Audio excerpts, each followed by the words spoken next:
हरिओम प्रिय दर्शकों, यदि आपकी मीन राशि या मीन लग्न है तो ये वीडियो आपके लिए है। और इस वीडियो में हम जानने वाले हैं कि अब शनिदेव का न्याय शुरू होने जा रहा है, तो आपके जीवन में शनिदेव क्या बदलाव लाएंगे, क्या अच्छा होगा, क्या बुरा होगा, क्या उपाय करने होंगे, सभी कुछ जानेंगे। 12 अप्रैल को शनिदेव उदय होने जा रहे हैं और शनिदेव के उदय होने से बहुत सारी चीज़ें जो रुकी हुई थी अब वो आगे बढ़ना शुरू होंगी, क्योंकि शनिदेव कर्म फलदाता हैं, न्यायाधीश हैं, इन्हें दंडाधिकारी भी कहा गया है। ये यदि जो लोग बुरे कर्म करते हैं उन्हें दंडित भी करते हैं। इसलिए भ्रम की स्थिति बनती है कि शनिदेव अच्छे रिजल्ट नहीं देते, जो कि हमारे कर्मों का ही फल शनिदेव देते हैं। अब बात कर लेते हैं कि शनिदेव का जो प्रभाव है वो आपके 7.5 के रूप में चल ही रहा है। आप महसूस कर रहे होंगे कि जो भी काम कर रहे हैं उसमें देरी हो रही, समस्याएं आ रही हैं। व्यापार कर रहे हैं या नौकरी कर रहे हैं तो उनमें बहुत कुछ उतार चढ़ाव देखने को मिल रहा है, समस्याएं बन रही हैं। मैरिज लाइफ को लेके वाद विवाद, कलह का माहौल और कई बार गंभीर स्थितियां भी बन जाती हैं कई लोगों के जीवन में। और घर यहाँ पर देखा जाए तो परिवार को लेके, भाई बंधुओं को लेके वाद विवाद या अन्य समस्याएं, जल्दबाजी में कई बार निर्णय ले लेते हैं, बाद में लग रहा है कि अरे हमने तो गलती कर दी जल्दबाजी में। तो ये चीज़ें भी यहाँ पर शनिदेव का प्रभाव, मानसिक तनाव, अलग अलग विषयों को लेके, स्वास्थ्य को लेके, इन सब चीज़ों को लेके देखने को मिल ही रहा होगा। परंतु अब जब शनिदेव उदय होने जा रहे हैं तो क्या कुछ बदलाव आ सकते हैं। देखिए, 7.5 जो चल रहे हैं उसका प्रभाव तो रहेगा ही। शनिदेव के उदय होने से आपके जीवन में अब आपको ये देखने को मिलेगा कि धन आगमन के रास्ते कुछ नए नए खुल सकते हैं।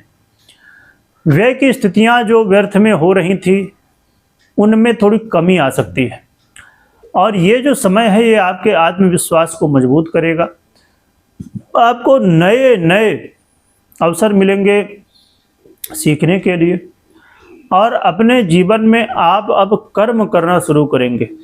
कई बार आलस लग रहा था, कई बार ऐसा लग रहा था चलो कल करते हैं, ये परसों करते हैं, ये जो आलस थी ना अब ये कम होना शुरू होगी, तो ये बड़ी बात है। बाकी अब जान लेते हैं कि क्या उपाय कर सकते हैं, क्योंकि शनिदेव, देखिए शनिदेव का जो प्रभाव है ना वो बहुत ज़्यादा देखने को मिलता है। इसके पीछे कारण क्या है कि शनिदेव जिस स्थिति में भी जाते हैं तो लंबे समय के लिए उस स्थिति में रहते हैं। जैसे ये अस्थित है तो लंबे समय के लिए, अब उदय हो जा रहे हैं तो लंबे समय के लिए रहेंगे। राशि किसी, अब जैसे मीन राशि में वर्तमान में आपकी ही राशि पर गोचर कर रहे हैं तो यहाँ पर ये अब पूरा 2.5 वर्ष बिताते हैं, या हर राशि में है ना।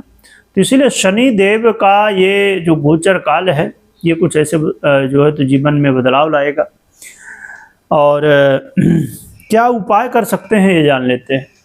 उपाय के रूप में हनुमान जी की आराधना संभवतः आप कर रहे होंगे। हनुमान जी के दर्शन करना हो, चाहे हनुमान चालीसा का पाठ करना हो, नहीं कर रहे हैं तो करना शुरू कर दीजिए। और 7 मुखी रुद्राक्ष भी धारण कर सकते हैं। तो ये उपाय आप कर सकते हैं, इससे आपके जीवन में शनि जन्य पीड़ा से राहत मिल सकती है। और यहाँ पर एक बात ये भी समझने की है कि शनिदेव को वो लोग बहुत प्रिय हैं जो अच्छे कर्म करते हैं, न्याय करते हैं, सत्कर्म करते हैं। यानी अच्छे कर्म करने वाले लोगों को शनिदेव बड़ा ही आशीर्वाद देते हैं, यानी प्रसन्न रहते हैं इनके ऊपर। इसीलिए सबसे बड़ी बात है कि कर्म अच्छे करिए। और कोई भी निर्णय हो तो पर्सनल कुंडली विश्लेषण के बाद ही निर्णय लीजिए, क्योंकि देखिए हर व्यक्ति की अपनी कुंडली अलग है, ग्रहस्थितियाँ अलग हैं, इसलिए रिजल्ट भी अलग अलग मिलते हैं। जब आप वीडियो ही सुनते हैं गोचर के प्रभाव, जैसे आपने अभी शनिदेव के बारे में सुना, क्या प्रभाव मीन राशि पर हो सकता है, मीन लग्न पर, तो कुछ चीज़ें तो आपको रिलेट कर जाएंगी कि हाँ, पर कुछ चीज़ें जरूरी नहीं कि रिलेट करें, आपको लगे कि हाँ ऐसा है। क्योंकि हर स्थिति, हर व्यक्ति की कुंडली में अलग अलग स्थितियाँ होती हैं। हनुमान जी की और शनिदेव की जयकारा लगाइएगा, स्मरण करिएगा। वीडियो देखने के लिए बहुत बहुत धन्यवाद।